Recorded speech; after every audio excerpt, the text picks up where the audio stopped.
Les amis, aujourd'hui, on va parler d'un jeu que je viens de terminer récemment, même si ça fait un moment qu'il est sorti. Je parle de Pokémon version Écarlate. Et ce jeu, pour moi, qui adore la licence Pokémon, les différentes versions qu'on avait pu avoir à l'époque, et même jusqu'à récemment, pour moi, ce jeu, c'est une véritable déception. C'est d'un ennui profond, c'est violent. Alors déjà, avant vraiment de rentrer dans le vif du sujet concernant l'histoire qui nous est proposée dans ce jeu, est-ce qu'elle est captivante? Vu la réponse que j'ai donnée il y a quelques secondes, vous l'avez compris, c'est non. Je vais parler des graphismes. Alors à l'époque, ça avait suscité pas mal de polémiques, et ça suscite toujours autant de polémiques. Les graphismes en soi, le jeu n'est pas moche. Le jeu est même plutôt beau. Après, c'est Nintendo Switch, faut pas s'attendre non plus à avoir quelque chose qui va révolutionner les graphismes en termes de réalisme. Ça reste un jeu Pokémon, faut pas non plus en demander trop. Sur ça, c'est plutôt positif. Mais qu'est-ce que c'est mal optimisé? Je suis désolé. Dès que tu fais un pas dans l'open world, on va en parler d'open world d'ailleurs, dès que tu fais un pas dans une zone où il y a un peu plus de Pokémon, ça bug, ça rame, le jeu n'est absolument pas fluide. C'est une honte de ce point de vue-là. Alors que ça bug de temps en temps, parce que voilà, ce sont les premiers open world de Pokémon avec Pokémon Arceus, et donc là on a Pokémon version Écarlate, je veux bien, mais que ça rame quasi tout le temps, là c'est chaud. Leur atout majeur, c'est censé être l'open world. C'est censé être la grosse nouveauté du jeu. T'as un Pokémon version Écarlate qui est censé nous amener un petit peu plus dans le monde Pokémon. T'as un manque cruel de diversité de Pokémon. C'est-à-dire que tu vas d'une zone à l'autre, les trois quarts des Pokémon, c'est les mêmes. Tu vas dans une zone rocheuse, c'est-à-dire dans une grotte, tu vas retrouver les mêmes Pokémon dans la zone du désert. Là, il y a un vrai problème. Je suis désolé, il n'y a pas de choses qui changent dans cet open world. C'est ennuyant, et c'est vraiment dommage. Et que dire de l'histoire du jeu? Tout est présenté d'entrée, tu commences le jeu, on t'explique ce que tu dois faire les quêtes, et ensuite, tu auras la fin qui est plutôt intéressante avec la professeure Olim, qui est même plutôt surprenante, je m'attendais pas à ce qu'on ait quelque chose de plutôt triste, mais par contre, pour arriver à cette fin, t'es en train de pleurer, parce que clairement, tu t'ennuies. Les quêtes qui sont censées être des quêtes principales, c'est-à-dire le fait de devenir maître de la ligue, le fait de battre la Team Star, et aussi de battre les Pokémon dominants, donc réussir ces trois quêtes vont te permettre de débloquer la fin. Mais le problème de ces quêtes principales, j'ai plus l'impression que ce sont des quêtes secondaires. Tu fais la même chose à chaque fois. Alors, on va me dire oui, mais c'est comme dans tous les Pokémon. Sauf que oui, mais il y a des choses qui changent en termes de scénario. Il y a du rebondissement, il y a une intrigue creusée, quelque chose de profond. Là, tu commences l'histoire, on te dit exactement ce qui va se passer, on te donne le légendaire à côté, même si tu ne peux pas l'utiliser pour l'instant, et en gros, tu vas faire à chaque fois la même chose. Les dialogues, c'est les mêmes, les combats, c'est les mêmes, les situations, c'est les mêmes. Le seul truc qui change, c'est les personnages et le nom des personnages. Mais hormis ça, il n'y a rien qui change. C'est du copier-coller à chaque fois. Alors, une fois, c'est intéressant parce que t'es amené par la curiosité à découvrir ce que va te présenter ce jeu. 2, 3, 4 fois, je suis désolé, t'en as marre, t'arrêtes, t'en peux plus. Et ce n'est pas tout. Peu importe l'adversaire que tu affrontes, le niveau, il est faible. Le jeu est d'une facilité. Il n'y a aucune problématique dans ce jeu. Il n'y a aucune difficulté. Alors, oui, c'est un jeu Pokémon, il faut que ce soit accessible à tous, donc faut pas que ce soit difficile, faut pas que ce soit du niveau légendaire, j'ai envie de dire. Mais malgré tout, dans les anciens opus, t'avais quand même de la difficulté par moment. Là, je suis désolé, t'en as aucune, c'est trop facile. Et parlons aussi de la nouveauté propre à cet opus, à ces deux versions par rapport à l'île de Paldea, la Terra Cristallisation. Ce truc ne sert strictement à rien. Ça t'est présenté comme quelque chose qui est censé augmenter la puissance de ton Pokémon et amener un nouveau type à ton Pokémon, sauf un type commun, si le type est le même par rapport à ton Pokémon d'origine. Ce qui est bien, c'est que la différence, tu ne la vois jamais en termes de gain de puissance. T'as beau être en mode normal ou en Terra Cristallisation, ça ne sert strictement à rien. Il n'y a rien qui change, je ne vois pas la différence. Et pire, quand tu rajoutes un type, donc par exemple tu as un Pokémon de type feu qui va prendre le type sol, ou qui va avoir le type sol en plus par rapport à la Terra Cristallisation, si le Pokémon en face est par exemple un Pokémon de type plante, vu que toi tu as le type sol désormais, tu vas être en difficulté, oui, alors que tu es un Pokémon feu de base.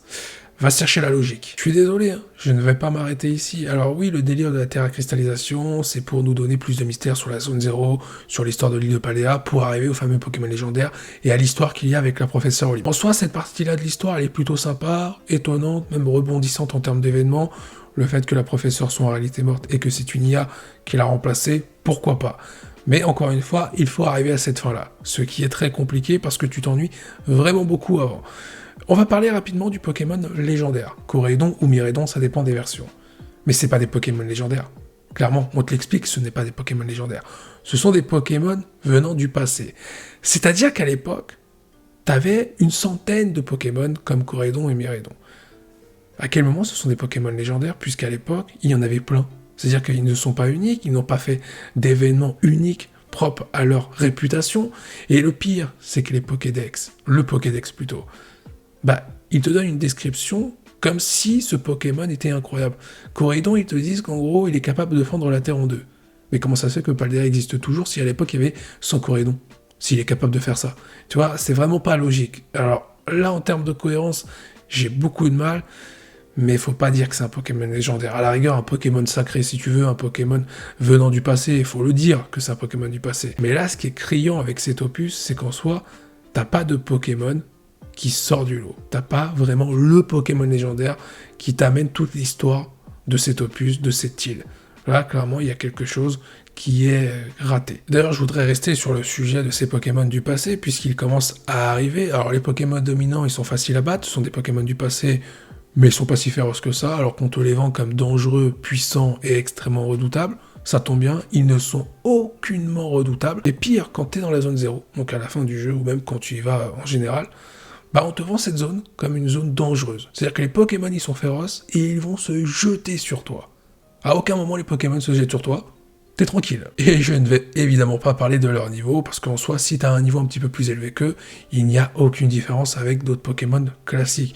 Donc, des Pokémon sauvages peut-être un petit peu plus puissants, oui, mais des Pokémon féroces et dangereux, non. Personnellement, je trouve que ce jeu, il y a quelque chose qui ne va pas. La magie Pokémon qu'on pouvait retrouver sur les licences de ce type de jeu notamment, ça ne marche pas, ça ne prend pas. C'est-à-dire que les atouts majeurs que sont censés être la terra-cristallisation et surtout l'open world de cet opus, de ces deux versions, ça ne matche pas du tout.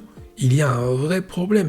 L'histoire derrière, pour moi, c'est la grosse problématique qui empêche le lien de tous les éléments que j'ai évoqués. Parce que l'histoire, elle est pauvre, je suis désolé, les quêtes que tu dois accomplir, c'est trop répétitif. Il n'y a rien, c'est linéaire. Il n'y a pas de rebondissement, il n'y a pas d'enjeu. Alors que je me souviens à l'époque, quand tu devais suivre l'histoire, t'avais des rebondissements, t'avais l'intrigue qui se creusait au fur et à mesure, t'avais de plus en plus de mystères, t'avais tout qui était en train de s'imbriquer sur la fin avec le Pokémon légendaire, avec les méchants que tu devais affronter. Et aussi, tout ça était mélangé à ton parcours pour devenir le plus grand dresseur de la région par rapport à l'opus auquel tu joues. Là, tu ne retrouves pas cette magie. C'est une vraie déception. Alors, je veux bien laisser le bénéfice du doute que c'est, on va dire, une tentative pour en gros voir un peu ce que ça donne, un open world sur ce type de jeu Pokémon, pourquoi pas, mais sur les prochains, j'espère quand même qu'on va revenir sur les fondamentaux. Je veux dire, il y a eu de très bons opus Pokémon, et je n'ai jamais compris pourquoi ils n'avaient pas fait de suite à certains au lieu de faire des remakes. Ils ont fait une suite, quand il y a eu version noir et blanc, il y a eu version noir 2 et version blanc 2. C'était très intéressant, c'était au final une histoire qui se poursuivait, et certaines rumeurs disent qu'on va retourner sur la région du Nice, pour non pas un remake, mais une nouvelle suite. Pourquoi pas? Mais j'aurais aimé par exemple une suite à Pokémon Argold ou Pokémon Soul Silver, une deuxième version, voir ce qui s'est passé par rapport aux événements de ce qu'on avait vécu à l'époque. Ça aurait été très très bien. J'espère vraiment que les prochains jeux opus vont nous faire ressentir à nouveau la magie de Pokémon. Parce que là, clairement, c'est raté. Leurs atouts majeurs, je l'ai dit, c'est l'open world et la terra-cristallisation. Mais ils ne les ont absolument pas mis en valeur. Il y a un manque de diversité terrible en termes de Pokémon, et surtout, il n'y a pas de choses frappantes par rapport aux différents phénomènes propres à Paldea. Tout est raté. Et en fait, ce négatif-là englobe tous les points positifs, les rares points positifs de ce jeu. Et c'est vraiment dommage. Moi, ce que je retiens de ce jeu, c'est que je me suis ennuyé, même si la fin était plutôt sympathique. Mais en soi, sur l'intégralité du jeu, je suis désolé, c'est vraiment pas ouf. Il est temps pour moi de m'arrêter là. N'hésitez pas à donner votre avis en commentaire par rapport à ce que j'ai pu dire dans cette vidéo. Peut-être qu'il y a des choses où vous n'êtes pas d'accord avec moi, vous avez le droit. N'hésitez pas à me donner votre avis. Sur ce, je vous dis à la prochaine. Portez-vous bien, et n'oubliez pas que la volonté du KT soit avec vous. N'oubliez pas de vous abonner à ma chaîne YouTube et de mettre un petit like, ça fait toujours plaisir, je compte sur vous.